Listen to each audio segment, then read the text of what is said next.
தமிழ் குரல் நேயர்களுக்கு வணக்கம். இன்று நம்மோடு சிறப்பு விருந்தினராக அரசியல் விமர்சகர் நாதன் அவர்கள் இணைந்திருக்கிறார்கள். உரையாடுவோம். வணக்கம். வணக்கம். தாவேகா தேர்தலுக்கு முன்னாடி எப்படி பொய் செய்திகளை கரூர் சம்பவம் உள்ளிட்டு பரப்பிக்கிட்டு இருந்தாங்களோ அந்த பாணியை இன்றைக்கும் கடைபிடிக்கிறாங்க பாருங்க. இப்போ காவிரி பிரச்சனை இதற்கு முன்னாடி மேகதாதுவாக வெளிப்பட்டது. மேகதாது அணை கட்ட போகிறேன்னு அவங்க சொன்னாங்க. இங்கே விவசாய சங்கங்கள் எல்லாரும் ஆர்ப்பாட்டம் பண்ணாங்க, எல்லாரும் பேசினாங்க. அப்போவே விஜய் வாயை திறக்கலை. அதுக்கு பிறகு காவேரி ஜூன் ஜூலை 2 மாதம் சேர்த்து நமக்கு 41 அல்லது 42 டிஎம்சி தண்ணீரை திறந்து விட்டுருக்கணும். அப்பவும் வந்து பேசலை. அப்போ இதுக்கு காரணம் வந்து திமுக தான் அப்படின்னு இப்படி ஒரு பொய் சொல்லணும்னா எந்த அளவுக்கு இவர்கள் வன்மம் பிடித்தவர்களாக இருக்கிறார்கள். அப்போ தங்களுடைய அரசாங்கத்தின் இயலாமையை, தங்களுடைய அரசாங்கத்தினுடைய அலட்சியை, விஜய்க்கு இதை பற்றி எதுவும் தெரியாது. காவிரி எங்கேருந்து தோன்றுது, காவிரியில் கர்நாடகாவில் எத்தனை டேம் இருக்குது, நமக்கு வந்து பிலிகுண்டில் தான் நம்ம பார்டரில் தண்ணி வந்து வருது, இப்போ மேட்டூருடைய கொள்ளளவு எவ்வளவு, மேட்டூர்லேருந்து குறுவைக்கு எப்போ திறப்பாங்க, குறுவைக்கு இங்கே சாகுபடிக்கு எவ்வளவு ஏக்கர் நிலங்கள் வந்து இங்கே தயாராக இருக்குது, இப்படி எதை பற்றியும் அவருக்கு தெரியாது. அவருக்கும் தெரியாது, நீர்வளத்துறை அமைச்சர் புசி ஆனந்துக்கும் தெரியாது. ஆனால் அதிகாரிகள் இருக்காங்களே, அதிகாரிகள்கிட்ட ஆலோசனை நடத்தி இவங்க எல்லாம் தெரியாமல் அதிகாரிகள் இப்போ நீங்கள் ஒரு ரீல்ஸ் எடுக்கக்கூடிய ஒரு பிரமுகர்கள் வந்து ஆட்சி நடத்திட்டு இருக்காங்க. அப்போ இந்த ஆட்சிக்கு வந்து என்ன தேவையோ அவ்வளோதானே அவங்க டெலிவர் பண்ணுவாங்க. இந்த ஆட்சிக்கு ரீல்ஸ் மட்டும் போதும் அப்படின்னு நமக்கு எதுக்கு வம்பு அப்படின்னு கம்முன்னு அவங்க பாட்டுக்கு இருப்பாங்க. அதிகாரிகளை பொறுத்த வரைக்கும் வந்து ஒரு என்ன செய்கிறது, துரிதமாக அல்லது வந்து பல்முனையில் வந்து பல அளவுகளில் வேகமாக வேலை செய்யக்கூடிய அரசாக இருந்தால் அடுத்த பொழுதன்னைக்கும் பிரச்சனை. காலையில் எழுந்திரிச்சு நைட் வரைக்கும் வேலை பார்த்துக்கிட்டே இருக்கணும், ப்ரெஷர் கொடுத்துக்கிட்டே இருப்பாங்க, வேலை பார்த்துக்கிட்டே இருக்கணும். அடுத்தது என்ன அப்படின்னு போயிட்டே இருக்கும். இப்போ இந்த ஆட்சி அவங்களுக்கு நல்லா மெத்தனமாக இருக்குது. நல்லா ஜாலியாக அவங்க பாட்டு இருந்துக்கிட்டு ஒரு ரீல்ஸை போட்டுட்டு அல்லது விஜய் கூட ஜனநாயகன் படம் பார்த்துட்டு அப்படி அவர்கள் பொழுதை போக்கிடலான்றதுனால அவங்களுக்கு ஒன்றும் பிரச்சனை இல்லை. இப்போ திமுக இந்த விஷயத்துக்காக தஞ்சாவூரில் ஆர்ப்பாட்டம் பண்ணது, இப்போ உதயநிதி ஸ்டாலின் இந்த பாயிண்டெல்லாம் அந்த ஆர்ப்பாட்டத்தில் பேசுனது, இதெல்லாம் நல்ல விஷயம். இதை முன்னாடியே திமுக செஞ்சுருக்கணும். ஒவ்வொரு பிரச்சனையும் வரும்போதும் இதை ஒரு மிகப்பெரிய ஆர்ப்பாட்டமாக செஞ்சுருக்கணும். இப்போ மனோன்மணிய சுந்தரனார் அதில் பல்கலைக்கழகத்தில் தமிழ்தாய் வாழ்த்து 3ஆவதாக பாடப்பட்டது, அதுக்கு அங்கே ஒரு பிரம்மாண்டமாக ஆர்ப்பாட்டம் பண்ணியிருக்கணும். இப்படி பண்ணித்தான் இவர்கள் முகத்தை வந்து மக்கள் மத்தியில் அம்பலப்படுத்த முடியும். அந்த வகையில் அவருடைய ஆர்ப்பாட்டம் வந்து சரியானது. ரெண்டாவது, ஒரு பெரிய எண்ணிக்கையிலான கட்சி தொண்டர்கள், மக்கள், விவசாயிகளை கூட்டி வந்து செஞ்சுருக்கிறாங்க. வழக்கமாக கட்சிகள் எந்த கட்சியாக இருந்தாலும் ஒரு 50-100 பேர் அப்படி ஆர்ப்பாட்டமாக போகும். இப்படி பெருந்திரளாக பண்ணும்போது தான் அது மக்கள் மத்தியில் போகும், ஊடகங்கள் வாயிலாக போகும். தொடர்ந்து திமுக இதை வந்து செய்யணும். இப்போ ஸ்டாலின் சொன்ன மாதிரி சரி, இல்லை உதயநிதி பேசின மாதிரியோ, இல்லை பலரும் நம்மளும் இதுக்கு முன்னாடி பேசியிருக்கிறோம்.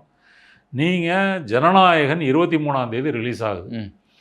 23ஆம் தேதி ரிலீஸ் ஆகுதுன்னா அதுக்கு முன்னாடியே விஜய் வந்து வாய்க்கு பூட்டு போட்டார்.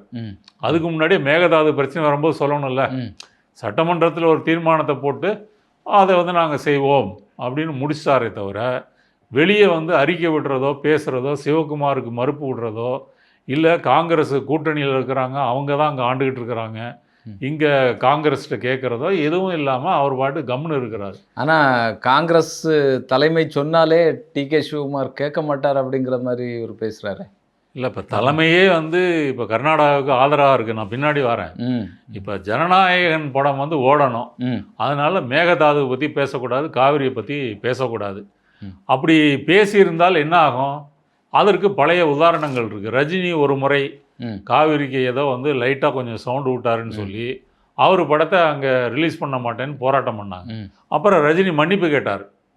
அதே போல் வந்து சத்யராஜ் பாகுபலியில் நடித்தார் இல்லையா, அப்போவும் அவர் மேலே பிரச்சனை பண்ணாங்க, கர்நாடகாவில் ரிலீஸ் பண்ண மாட்டேன்னு சொன்னாங்க. அவர் ஒரு விளக்க வீடியோலாம் கொடுத்துட்டு இனி மற்ற மொழிப்படங்கள்லேயும் நடிக்கவே மாட்டேன் அப்படின்ற மாதிரி சொன்னதா. அப்போ இதிலிருந்து என்ன தெரியுது அப்படின்னு சொன்னால் விஜய்க்கும் அந்த பிரச்சனை இருக்குது. ம். இப்போ விஜய் வெறும் நடிகர் மட்டும் இல்லை, ம். அவர் முதலமைச்சர், ம். தாவேகா கட்சி தலைவர், ம். காவிரி பிரச்சனை வேற இப்போ உச்சத்தில் இருக்குது. ம். அப்போ இவர் வந்து பேசினால் கண்டிப்பாக அவருடைய படம் கர்நாடகாவில் ஓடாது, ம். பெங்களூரில் ஓடாது. ம். அப்போ இது தெரிந்துதான் அவர் வேண்டுமென்றே கள்ள மௌனம் சாதித்திருக்கிறார். தன்னுடைய படம் வந்து ஓடணும், ம். வசூல் பார்க்கணும் அப்படின்ற ஒரே காரணத்துக்காகத்தான் அவர் யாரும் பேசலை. இப்போ கூட நீங்கள் எல்லாம் முடிஞ்ச பிறகு தான் இப்போ நிர்மல்குமார் பேசுகிறாரு. ம். இப்போ நிர்மல்குமார் கூட பழி போடுறதை தான் பேசுகிறாரே தவிர, முதல்வர் பயங்கரமாக யோசிச்சிருக்காரு, முடிவு எடுத்திருக்கிறாரு, அது பண்ணுவோம் இது பண்ணுவோம் இப்படி வந்து அடித்து விட்றாரே தவிர, முன்னாடி அவர்கள் பேசுவதற்கு தயாராக இல்லை. இல்லை, இப்போ ஜனநாயகன் திரைப்படம் ஓடணும்னா அந்த நேரம் பேசல, இப்போ பேசியிருப்பாரு. இது வேற ஏதாவது தந்திரமா இல்லை, பண்ணிட்டு இப்போ இருக்காரா? இப்போவும் வந்து ஏன் பேசலை அப்படின்னு சொன்னால், ம். அவரை பொறுத்த வரைக்கும் 2 பாயிண்ட் இருக்குங்க. ம். ஒன்றிய அரசை பகைத்து கொள்ளக்கூடாது, ம். பிஜேபியை பகைச்சக்கூடாது, ம். காங்கிரஸையும் பகைச்சக்கூடாது. இதுதான் வந்து விஜயோட தாவேகாவினுடைய உத்தி. ம். அப்போ ரெண்டையும் வந்து பகைத்து கொண்டால் மட்டும்தான் நீங்கள் காவிரி பிரச்சனையை வந்து பேச முடியும். ம். இப்போ காவிரி பிரச்சனையில் என்ன, இப்போ அதனுடைய நிலவரம் என்ன? 2018 உச்சநீதிமன்றம் தீர்ப்பு சொல்லியாச்சு. ம். காவிரி நீர் மேலாண்மை ஆணையம் வந்து ஒவ்வொரு 15 நாட்களுக்கு கூடி எவ்வளோ தண்ணி திறந்து விடணும் அப்படின்னு எவ்வளோ சொல்லி தண்ணி இருக்குன்னு ஆய்வு பண்ணி அவங்க சொல்லுவாங்க. இப்போ 29ஆம் தேதியிலேருந்து நமக்கு 15 நாளைக்கு வந்து ஒரு 4.5 டிஎம்சி தண்ணி திறந்து விடணும் ம். அப்படின்னு சொல்லியிருக்காங்க. ம். அப்போ இதை அமல்படுத்த வேண்டியது யாருடைய பொறுப்பு? ஒன்றிய அரசனுடைய பொறுப்பு. ம். இல்லை, இதை அமல்படுத்தலைன்னா வந்து நீதிமன்ற அவமதிப்பு வழக்கு உடனடியாக நம்ம அவசரமாக தொடுக்கலாம். ம். அப்போ இது வந்து நான் சொல்ல வர்றது, இப்போ இந்தியா ஒரு ஒன்றியம், ம். பல மாநிலங்கள், பல தேசிய மக்கள் இங்கே வாழ்கிறாங்க. ம். அப்போ கர்நாடகாவும் ஒரு உறுப்பு, தமிழ்நாடும் ஒரு உறுப்பு. ம். அப்போ இவங்க 2 பேருக்கு ஒரு டிஸ்பியூட் வரும்போது உச்சநீதிமன்றம், காவிரி நடுவர் மன்றம்லாம் பேசி ஒரு தீர்ப்பை தெளிவாக கொடுத்துருக்குறாங்க. ம். அப்போ அந்த தீர்ப்பை அமல்படுத்தணும். இப்போ தமிழ்நாட்டினுடைய கோரிக்கை என்ன? அந்த தீர்ப்பை அமல்படுத்தணுன்றதான் கோரிக்கையை தவிர, எங்களுக்கு கூடுதலாக கொடுங்க அப்படிலாம் நம்ம வந்து கேட்கல. ம். அப்போ இங்கே அரசியல் சாசன சட்டத்தினுடைய ஆட்சி நடக்குது அப்படின்னு சொன்னால் இந்த தீர்ப்பை வந்து அமல்படுத்தணும். ம். அப்படி அவங்க அமல்படுத்தலை அப்படின்னு சொன்னால் நம்ம நீதிமன்றத்தில் ஒரு அழுத்தம் கொடுக்கணும். ம். நீதிமன்றத்தில் போனால் நமக்கு ஃபேவராக தானே வரணும். கடந்த காலங்களில் அதானே வந்திருக்கு. ஆமா. ம். அப்போ அதை வந்து செய்யணும், அதை செய்யலை. ம். அப்போ பிஜேபிக்கு இதனால் வந்து ஒரு நெருக்கடி கொடுக்க வேண்டாம் ம். அப்படின்றது ஒரு பார்வை. ம். இப்போ மத்திய நீர்வளத்துறை இணையமைச்சர் வந்து என்ன சொல்கிறாரு? பிஜேபி அவர் கர்நாடகாக்காரர் தான். ம். கர்நாடகா மேகதாது அணை கட்டுவதற்கு தமிழ்நாட்டினுடைய அனுமதி பெற தேவையில்லை இப்படின்னே சொல்கிறார். அதையும் இவர்கள் கண்டித்து எதுவும் பேசலை. இப்படி டிஸ்பியூட் இருக்கும்போது கர்நாடக மாநிலத்தை சேர்ந்த ஒருத்தரை எப்படி நீங்கள் வந்து நீர்வளத்துறை அமைச்சராக போடுறீங்க? ம். அந்த ஆட்சேபனை தெரிவிச்சிருக்கணும். அதுவும் தெரிவிக்கலை. அதில் அமைதியாக இருந்துட்டாங்க. அடுத்தது, கர்நாடகையை ஆளுவது காங்கிரஸ். ம். இங்கே வந்து காங்கிரஸ் 5 எம்எல்ஏக்கள் வந்து ஆதரவு இவங்களுக்கு தேவைப்படுது. 2 அமைச்சர் இருக்கிறாங்க. அப்போ சிவகுமார் காங்கிரஸையும் பகைத்து கொள்ளக்கூடாது. நீங்கள் கேட்டீங்க, மத்திய காங்கிரஸ் சொன்னாலே சிவகுமார் கேட்க மாட்டாங்க. மத்திய காங்கிரஸே சிவகுமாருக்கு ஆதரவுன்னு நான் சொல்கிறேன். மத்திய காங்கிரஸ் மட்டுமல்ல, மத்திய பிஜேபியும் கர்நாடகாவைத்தான் ஆதரிக்குது. ஏன் சொன்னால், கர்நாடகாவில் அவங்க ஆளுங்கட்சி. இப்போ இன்னைக்கு காங்கிரஸ் கட்சி, இதுக்கு முன்னாடி பாஜக ஆளுங்கட்சி. அடுத்த தேர்தலில் பிஜேபி மீண்டும் வர முடியும். அப்போ கர்நாடகாவை நம்ம ஆண்ட கட்சி, ஆளுங்கட்சி என்ற முறையில் வந்து பார்க்குறாங்க. தமிழ்நாட்டில் காங்கிரஸுக்கு 5 எம்எல்ஏ இருக்கிறாங்க, சில எம்பிக்கள் இருக்கிறாங்க. பிஜேபி பொறுத்தவரை எம்பி இல்லை, ஒரே ஒரு எம்எல்ஏ தான் இருக்கிறாங்க. இங்கே தேவையில்லை. அப்போ 2 மாநிலத்துக்கு டிஸ்பியூட் வரும்போது அவங்க எதற்காக தமிழ்நாட்டை ஆதரிக்கணும்? அதனால தான் அமைதியாக இருக்கிறார்கள். இப்போ ராகுல் காந்தி வந்தார் மாமல்லபுரத்துக்கு, அவங்க கட்சி பயிற்சி அதுக்கெல்லாம் போனார். நிருபர்கள் கேட்குறாங்க, ஏதாவது பதில் சொன்னாரா? இல்லை. தொகுதி மறுசீரமைப்பை யாராவது ஆதரித்தா எட்டப்பர்கள்னு சொல்லிட்டு போகிறாரு. மட்டும் சொன்னார். சரி, இப்போ நீ வந்து கர்நாடகாவை வந்து ஆதரித்து பாருங்களேன், அது மட்டும் எட்டப்பர் இல்லையா? அப்போ நான் சொல்ல வர்றது, ராகுல் காந்தி தமிழ்நாட்டுக்கு ஆதரவாகவோ கர்நாடகத்துக்கு ஆதரவாகவோ பேச வேண்டாம். உச்சநீதிமன்ற தீர்ப்பு என்ன சொல்லியிருக்குது, காவிரி நடுவர் மன்ற தீர்ப்பு என்ன சொல்லியிருக்குது, அந்த தீர்ப்பை எந்த மாநிலமாக இருந்தாலும் அதை கேட்டுக்கொள்ள வேண்டும், அதை அமுல்படுத்த வேண்டும், அப்படி சொல்லலாம் இல்லையா? அப்போ காங்கிரஸோ ராகுல் காந்தியோ மோடியோ பிஜேபியோ இப்படி ஒரு பார்வை அணுகுமுறை வந்து கொண்டிருந்தால் மட்டும்தான் இந்தியா ஒரு ஒன்றியமாக இருக்கும். இங்கே பல மாநிலங்கள் சேர்ந்துருக்கும். இல்லை, இதை நீங்கள் கர்நாடகாவுக்கு ஒரு அழுத்தம் கொடுத்து அதை அமுல்படுத்துவதற்கு நீங்கள் தவறி விட்டீங்க அப்படின்னு சொன்னால் கர்நாடகா தனி நாடுன்னு அர்த்தம். கர்நாடகாவில் உச்சநீதிமன்றத்தினுடைய தீர்ப்பு செல்லுபடியாகாது, காவிரி நடுவர் மன்றத்தினுடைய தீர்ப்பு செல்லுபடியாகாது, அது ஒரு தனி நாடு அப்படின்ற பார்வை வரும். அப்போ நம்ம தமிழ்நாட்டிலேருந்து அதை நம்ம கேட்கலாம்ல. அப்போ இங்கேருந்து நெய்வேலி மின்சாரம் உனக்கு எதுக்கு, கூடங்குளம் மின்சாரம் எதற்கு, இங்கேருந்து நாங்கள் ஒன்றிய அரசுக்கு நாங்கள் ஜிஎஸ்டி எதுக்கு தரணும்? அப்போ ஆளுநர் என்ன செய்வார்? தமிழ்நாட்டில் வந்து சட்டத்தின் ஆட்சி தோற்றுவிட்டது, இங்கே வந்து ஒரு அவசர நெருக்கடி வந்து விட்டது, அப்போ இதுக்கு அது பொருந்தாதா? இப்போ கர்நாடகாவுக்கு அது பொருந்தாதா? அப்போ இது 2 பாயிண்ட்டையும் பார்க்கும் பொழுது பிஜேபியும் காங்கிரஸையும் பகைத்து கொள்வதற்கு விஜய் சுத்தமாக தயாராக இல்லை. அதனால் நம்ம வாட்டுக்கு அமைதியாக இருப்போம், இதை கிளறி விட வேண்டாம் அப்படின்றது ஒன்று. அடுத்தது, இவர் சிவகுமார் பார்க்க போகிறது மிக மிக கண்டிக்கத்தக்கது. எப்படி நீங்கள் அவரை பார்க்க போகலாம்? உங்கள் தமிழ்நாட்டுக்கு வந்து தீர்ப்பு இப்படி இருக்கும் பொழுது அந்த தீர்ப்பின்படி தண்ணீர் தர வேண்டிய கர்நாடகாவை நீங்கள் உச்சநீதிமன்றத்தின் கதவை தட்டணும். தட்டி நீங்கள் வந்து நீதிமன்ற அவமதிப்பு வழக்கு தொடர்ந்து நீங்கள் திறக்க சொல்லி கேட்கணும். ஒன்றிய அரசுக்கு அழுத்தம் கொடுக்கணும். அதை அங்கே இங்கே தமிழ்நாட்டில் ஒரு பந்து நடத்தணும், போராட்டம் நடத்தணும், இல்லையா? ஆனால் விஜய் அவர்களை தலைமைச் செயலகத்தில் சந்திக்க போன விவசாயிகளை கைது பண்ணிட்டுல கொண்டு போகிறாங்க, கைது பண்ணிட்டு இருக்கிறாங்க. இல்லை, இப்போ டெல்லிக்கு போகிற இதில் நாக்பூரில் வந்து கைது பண்ணியிருக்காங்க, அதை பற்றி ஒன்றும் பேசலை. விவசாயிகளை கைது பண்ணி வழக்கு போட்டுக்கிட்டு தான் இருக்கிறாங்க. இன்னும் அவர் அந்த பயிர்க்கடன் முழுமையாக தள்ளுபடி செய்யலைன்ற அந்த பழைய பஞ்சாயத்து இன்னும் ஓடிட்டு தான் இருக்குது. இப்படிலாம் இருந்தால் அவருக்கு அமைதியாக இருக்கிறாரு. கேட்டால் அடுத்த ஜென்மத்தில் நான் விவசாய பிறக்கணும் அப்படின்லாம் வந்து பஞ்சு டைலாக் பேசுகிறாரு. இங்கே தனி சார்ட்டர்ட் ஃப்ளைட்டு பிடிச்சி போயிட்டு எல்லாம் சொகுசாக வாழ்ந்துட்டு இவர் விவசாயம் பிறக்கணுமா?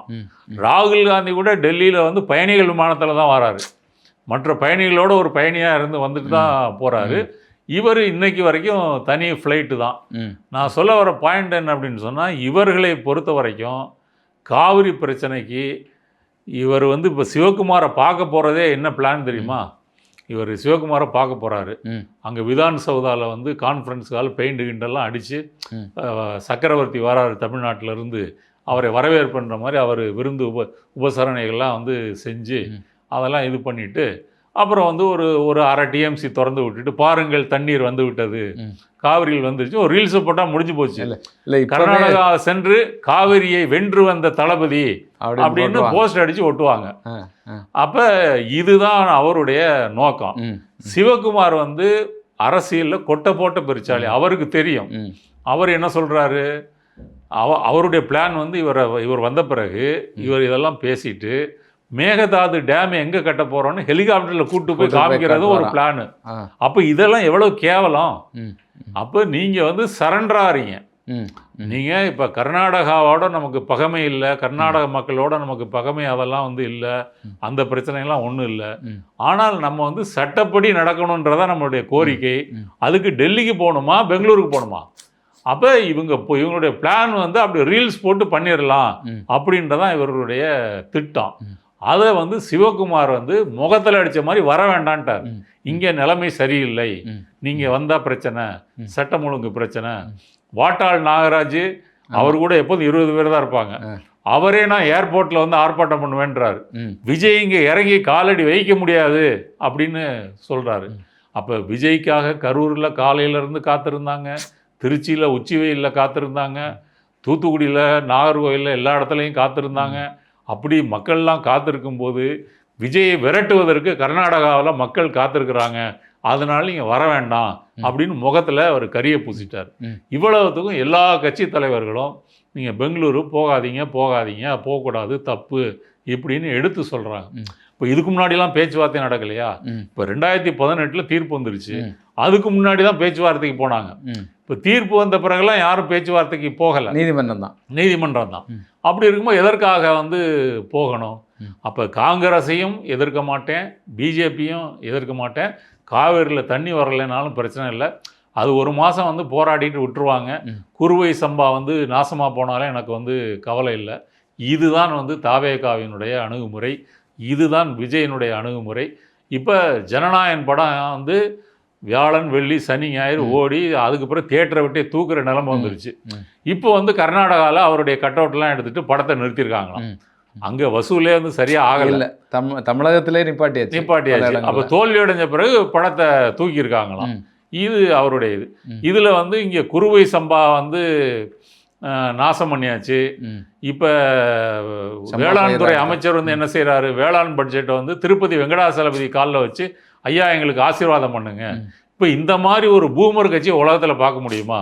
இது வரைக்கும் தமிழ்நாட்டில் எந்த கட்சியாவது பட்ஜெட்டை எடுத்துக்கொண்டு வெங்கடாசலபதி காலில் வச்சு, வழக்கமாக இந்த சினிமா அந்த காலத்து ஃபிலிம் ரோல் வந்துச்சு இல்லையா, ஃபிலிம் ரோல் வரும்போது வந்து என்ன செய்வாங்கன்னா திருப்பதி வெங்கடாசலபதி காலில் வச்சு ஆசீர்வாதம் பெற்றுட்டு ஓட்டுவாங்க. இது சினிமா கம்பெனின்றதுனால ஃபிலிம் ரோலுக்கு வித்தியாசம் தரல, பட்ஜெட்டுக்கு வித்தியாசம் தரல, அதையும் அங்கே கொண்டு போய் வச்சுட்டு ஆசீர்வாதம் வாங்கிட்டு வராங்க. இது எப்படி வந்து இதெல்லாம் வந்து ரகசிய அந்த காப்புரிமை மீறுவதான ஒரு இது தானே. அதுக்கு அப்படி பதவி பிரமாணம் எடுத்துருக்குறாங்க இல்லையா, ரகசிய காப்பு பதவி பிரமாணம், அதை மீறுவதான ஒரு குற்றம். அடுத்தது இப்படி தான் இந்த ஆட்சி வந்து ஒரு கேலி கூத்தாகவும் ஒரு அவலமாகவும் நடந்துக்கிட்டு இருக்கே தவிர இவங்களால எந்த பிரயோஜனமும் இல்லை. இல்லை, இப்போ பல கட்சிகள் வந்து சொல்லுது, நீங்கள் வந்து அனைத்து கட்சி கூட்டத்தை போடுங்க, நம்ம ஆலோசனை நடத்துவோம், ஆலோசனை நடத்தி ஒட்டுமொத்தமாக ஒரு முடிவு எடுத்து இதற்கு அடுத்த கட்டமாக நகர்வோம் அப்படிங்கிறது சொல்லுது. ஏன் வந்து விஜய் அவர்கள் அதற்கு வந்து இணங்கல்? அதில் அவங்களுக்கு எதுவும் பேர் வந்துருச்சுன்னா மற்ற கட்சிகள்லாம் வந்து அனுபவங்கள் எல்லாம் சொல்லி இதெல்லாம் வந்து பண்ணால் எதாக இருந்தாலும் நம்ம தான் செய்யணும், நம்ம மட்டும் தான் செய்யணும். செய்யலைன்னா நம்ம தான் கம்முன்னு இருக்கணும். கம்முன்னு இருந்தால் ஜம்முன்னு இருக்கிறதுக்கு சமம். அதனால் இது ரெண்டாவது, இந்த கூட்டு செயல்பாடே இவங்க டிஎன்ஏலே கிடையாது. ஒரு கலெக்டிவாக பேசுறது, முடிவு பண்ணுறது. இப்போ விஜய் கட்சியில் யார் முடிவு பண்ணுறா? யாரும் முடிவு பண்ணுறது கிடையாது. ஜான் ஆரோக்கியசாமி அல்லது voice of common Aadhav Arjun இவங்க ஏதோ முடிவு பண்ணுறாங்க. விஜய் எழுதி கொடுத்தா பேசுகிறாரு, கம்முன்னு போகிறாரு. அவர் ஆய்வு பண்ணி பண்ணுறதெல்லாம் பாருங்கள். திருவிழாவில் காணாமல் போன குழந்தை மாதிரி அப்படி பேமேன்னு நிற்கிறாரு. இவர் எதுவும் பேசுகிறாரா? பேசுகிற மாதிரியும் ஒரு ஆக்ஷனும் வரல, பேசுன மாதிரி ரீல்ஸும் வரல. என்ன ஆய்வு பண்ணுறாருன்னு தெரில. அப்போ இவரை பொறுத்த வரைக்கும் அப்படி ஒரு பேசாமடந்தையாக இருக்கிறாரு. இப்போ நீங்கள் இந்த காவிரி பிரச்சனைக்காக தாவேகா கவர்மெண்ட்டை யார்கிட்ட நம்ம கேட்குறது? புஷி ஆனந்த் நீர்வளத்துறை அமைச்சர், அவர் கடைசியாக வாயை திறந்தது எப்போ தெரியுமா? ஜனநாயகன் படம் 23ஆம் தேதி ரிலீஸ் ஆகுது, அனைவரும் இதை பெரிய திருவிழாவாக கொண்டாடணும், அப்போ தான் வாய் திறந்தார். இப்போ 2 நாளைக்கு முன்னாடி போய் ஐயா காவிரி பிரச்சனை இந்த மாதிரி வந்திருக்கு, சிவகுமார் சொல்கிறாரு, என்ன சொல்கிறீங்கன்னா, ஐயா சாமி ஆள விடுங்க அப்படின்ட்டு ஓடுறாரு. அப்போ இவர் ரசிகர் மன்ற தலைவரை வந்து நீர்வளத்துறை அமைச்சராகி, நடிகராக இருந்தவர் முதலமைச்சரானி, இவரை ஒரு நாட்டு மக்கள் தேர்வு செஞ்சாங்கன்னா இதுதான் நடக்க போகுது. அதனால் காவிரி மட்டும் இல்லை, குடிக்கிறதுக்கே நாளைக்கு தண்ணி இருக்குமான்றதே சந்தேகம்தான். இல்லை, இப்போது எதிர்கட்சிகள் இந்த அளவுக்கு வலியுறுத்திட்டுருக்கு, கூட்டணி கட்சிகள் இந்த அளவுக்கு வலியுறுத்திட்டுருக்குறாங்க. விஜயினுடைய வாயிலேருந்து எந்த விதமான பதிலும் வரலையே. என்னென்ன நடவடிக்கைகள் நாங்கள் எடுத்திருக்கோம் அப்படிங்கிறத கூட இந்த அரசாங்கம் வந்து சொல்லலையே. அப்போது அதனுடைய உள்ளர்த்தம் என்ன? உள்ளர்த்தம் என்ன? இன்ஸ்டாகிராம் இன்ஃப்ளூயன்சரு, வாட்ஸ்அப்பு, இந்த நெட்வொர்க்கில் நம்ம கொண்டு போய்க்கலாம். இப்போ கீர்த்தனா ஒரு எக்ஸ்தலத்தில் போட்டிருக்காங்க. என்ன போட்டிருக்காங்க? விஜய்க்கு ரொம்ப நல்ல மனசு, அதனால் இயற்கையாக பார்த்து மழை பொழிந்து தண்ணீரை கொண்டு விட்டது. அப்போ கர்நாடகா நமக்கு வந்து வடிகாலாக பயன்படுத்துது. அங்கே ஓவர்ஃப்ளோ ஆகி டேம் இடிஞ்சிட போதுன்னு தண்ணியை திறந்து விடுறான். அந்த தண்ணி வருது, கபினி அணையிலேருந்து திறந்து விட்டுருக்காங்க, அது வருது. இதை வந்து சாதனையாக சொல்கிறாங்க. விஜய்க்கு ரொம்ப நல்ல மனசு, அதனால் மழையே பெஞ்சிருச்சு. இப்போ மழை பெய்யலைன்றதுனால தானே இந்த கேள்வியே வந்திருக்குது. அடுத்தது நிர்மல்குமார் வந்து அடுத்தது போட்டாரா, சிவகுமாருக்கும் திமுகவுக்கும் பாரம்பரியமாக ஒரு உறவு இருக்கு, அதனால் அவர் தண்ணி திறந்து விட மாட்டேன்னு சொன்னதே இவங்க சொல்லி தான் இப்படின்னு ஒரு பொய். அப்போ இந்த பொய் பிரச்சாரம் வந்து கீழே வரைக்கும் போகும். கீழே வரைக்கும் போய் வந்து திமுக தான் தண்ணி காவிரி வராமல் பண்ணிட்டாங்க. அப்போ சிவகுமார் ஸ்டாலின் சேர்ந்துருந்த மாதிரி ஃபோட்டோ இருக்குல்ல, போன தேர்தலுக்கு பிரச்சாரத்துக்கு அவர் வந்தார் இல்லையா, அந்த ஃபோட்டோலாம் போட்டு இதான் பாருங்க, முடிஞ்சு போச்சு. அப்போ இந்த பொய் செய்திகளை வைத்து தமிழக மக்களை தொடர்ந்து ஏமாற்ற முடியும்னு அவங்க நினைக்கிறதுனால தான் விஜய் வந்து வாயை திறக்காமல் கம்முன்னு இருக்கிறாரு. அதனால் அவர் இன்னும் தொடர்ந்து கம்முன்னு இருந்தால் கூட அவருடைய இந்த பொய் பிரச்சாரங்களை பரப்பக்கூடிய படை அதற்கு வந்து வேலை செஞ்சு அதை சரி பண்ணிடும். இதுதான் அவங்களுடைய நம்பிக்கை. இல்லை, இப்போ காவிரி பிரச்சனை மட்டும் இல்லை, மேகதாட்டிலையும் வந்து நமக்கு மிகப்பெரிய சிக்கல் வந்து வரப்போகுது. அதை முன்வைத்து தான் திமுக வந்து இப்போது உச்சநீதிமன்றத்துக்கு போயிருக்கு, காவிரி பிரச்சனை உட்பட. இப்போ அந்த விஷயத்தில் கூட நாங்கள் ஆலோசனை பண்ணிகிட்டு இருந்தோம், திமுக வந்து அவசரமாக போய் வழக்கு போட்டுட்டாங்க அப்படின்னு வந்து சொல்கிறாரு. யார் வேணாலும் வழக்கு போடலாமே. தமிழகத்திலேருந்து நம்முடைய உரிமைக்காக யார் வேணாலும் வழக்கு போடுவது தானே. ஆனால் இது பின்னடைவு அப்படின்னு சொல்லி சொல்கிறாங்க. அதான் நீங்கள் இவ்வளோ நாள் கம்முன்னு இருந்தீங்க, சும்மா இருந்தீங்க, அலட்சியமாக இருந்தீங்க, மெத்தனமாக இருந்தீங்க. அதனால் வேறு வழி இல்லாமல் திமுக இந்த வழக்கை திங்கக்கிழமை போடுறேன்னு சொல்லி போட்டிருக்குது. நீங்கள் இதுக்கு முன்னாடி வாயே திறக்கலையே. நீங்கள் அனைத்து கட்சி கூட்டத்தை கூட்டுங்கன்னா கூட்டலையே. கர்நாடகாவுக்கு போகணான்னு சொன்னால் நீங்கள் அதை கேட்கலையே. அப்போ எல்லாம் வந்து தாந்தோண்டித்தனமாக நடந்து விட்டு இப்போ குத்துதே குடையுதே திமுக போகலான்னா, இப்போ திமுக போனதில் உங்களுக்கு என்ன பிரச்சனை? இப்போ நீங்கள் முன்னாடியே போயிருக்க வேண்டியதானே. இப்போ நீதிமன்ற அவமதிப்பு வழக்கு இப்போ 29ஆம் தண்ணி திறந்து விடணும், விடலை. நீங்கள் நம்ம 30ஆம் போயிருக்கலாமே, ஏன் போகலை?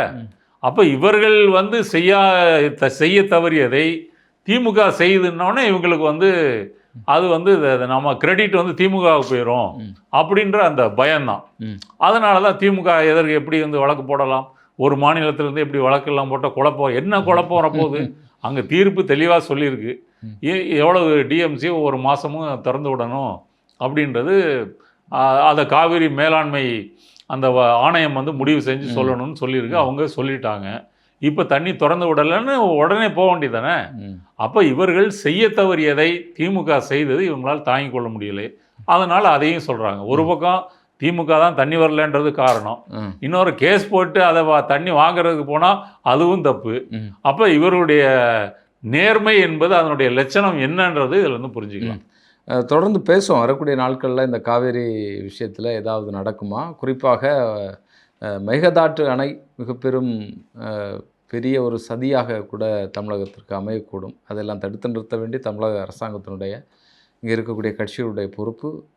வரக்கூடிய நாட்களில் என்ன நடக்கிறது அப்படிங்கிறத பார்ப்போம். உங்களுடைய நேரத்திற்கும் கருத்திற்கும் நன்றி. நன்றி.